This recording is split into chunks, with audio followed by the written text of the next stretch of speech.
Hello everyone, welcome back to my channel. Let's continue our story of Ella and Alec, aka modern day Cinderella. Alec. As I step into the ballroom at the Art Centre, I spot a tuxedo and picture perfect smile. With any luck, I'm the image of casual, but inside, my heart thuds against my ribcage. The reason is simple. For the first time since visiting the Queen of Hearts, I may actually talk to Ella alone.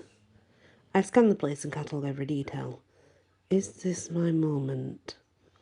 I spent hours obsessing over tonight, so I run through my mental checklist. Once all my criteria are met, I'll know it's safe to go looking for Ella. Or as safe as it can get. Here's my list. Packed ballroom, check. All the guys dressed identically, check. Parents out of the way, big chat. They're chatting up MNN on the other side of the room. That will buy me at least 20 minutes. Principal Babs occupied? Yet another big check. She's part of the small crowd that's huddled around the video cameras. So far, so good. I stroll about the periphery of the room. It's much easier than pushing through a crowd. Along the way, I slip on my sunglasses and stick to the shadows. For the short term, I'm going incognito. Then I spot her, Ella. My breath catches.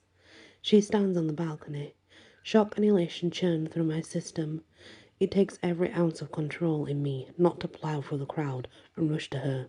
Instead, I keep to the fringes and slowly circle my way to the balcony entrance. Everyone else is chatting it up in the main chamber. No one's overeaten yet from the dance floor. No one needs a balcony break. Ella is solo. This is it, our moment. I step out onto the balcony, proper. The cool night air brushes against my skin. Before I can say a word, something amazing happens. Ella clasps my face in her hands and brings her mouth to mine. Our lips meet in a rough kiss. This is more than I ever hoped for. With gentle movements, I pull Ella's body against me. She fits me perfectly. Yes. Ella. Stepping out to the balcony was all part of my sneak tackle kissing plan. Everyone was saying their hellos and trying to get caught on television, so I slipped away while Jacoby chatted up the 3 seasons. Then I waited on the balcony for him to show. It's a great spot, considering all the shadows and empty space. In fact, the only pieces of furniture are a few tables that sit by the low rail surrounding the space.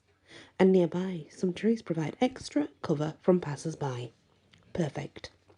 At first, all I saw was his outline framed in the balcony's threshold. The warm lights from the ballroom framed his outline in a halo of gold. Something about the sight stirred my soul.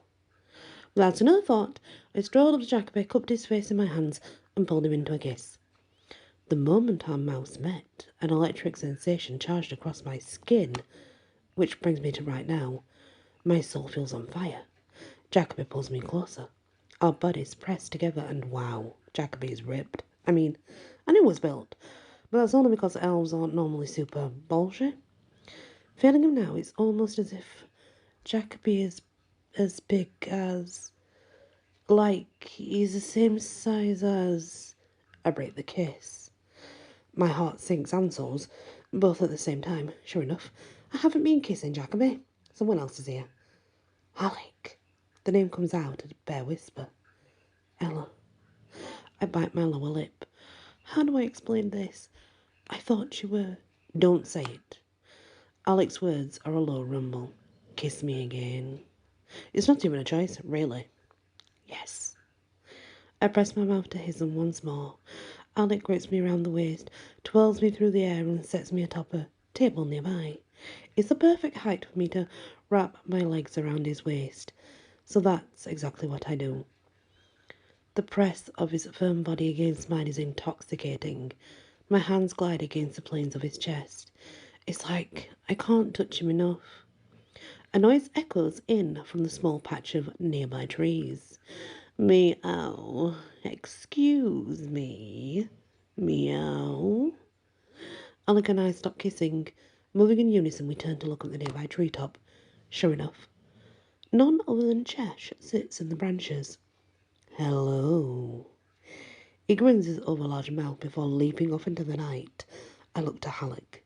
I hate that cat. Me too. I slide off the table and hitch my bag over my shoulder. Let's do this. Alec hoists me up so I stand atop the low railing that separates the balcony from the courtyard beyond. I scan the nearby tree. I can climb this. You? Alec leans forward and nods. Sure. I hate this tux anyway. All of a sudden, Jacoby steps out. There you are, Ella. He looks between me. I'm still standing on the balcony ledge, and Alec? What did I miss? We're off to find a cat, I explain. It's an early night for me. Jacoby leans against the door frame. Good of you to let me know. He has a sneaky elf look in his eyes, though. I'd wonder what he's really up to, but that's not a great use of time right now. We have a Cheshire cat to catch. The MNN camera guy pushes onto the balcony. Rosa Longstrom follows behind, microphone in hand. Great news, viewers. We found the elusive Alec Lasham out here on the balcony. Alec, what do you have to say to our viewers on the Magicorum News Network? Oh, crap. Time to get the hell out of here. Leaping off the ledge, I grab a tree branch and drop to the ground. Alec lands right beside me. The spotlight of the camera cuts through the night as Rolla calls out, Alec! Alec! Where are you going? Viewers, we're here at the Autumn Masquerade where Alec Lasham has run off with a nondescript girl. Alec shoots me one of his million-watt smiles. You're anything but nondescript. In the shadows nearby, Chesh clears his throat. I said, meow. His outline shows in the moonlight as he takes off for Central Park. I hoist up my skirts and run. Alec keeps pace beside me. Here we go. Wow. So that just happened, guys. I don't know what you want to make of that episode, but that just happened. I guess it's time to go after the Cheshire Cat once and for all. Thanks for listening to this episode, and many blessings.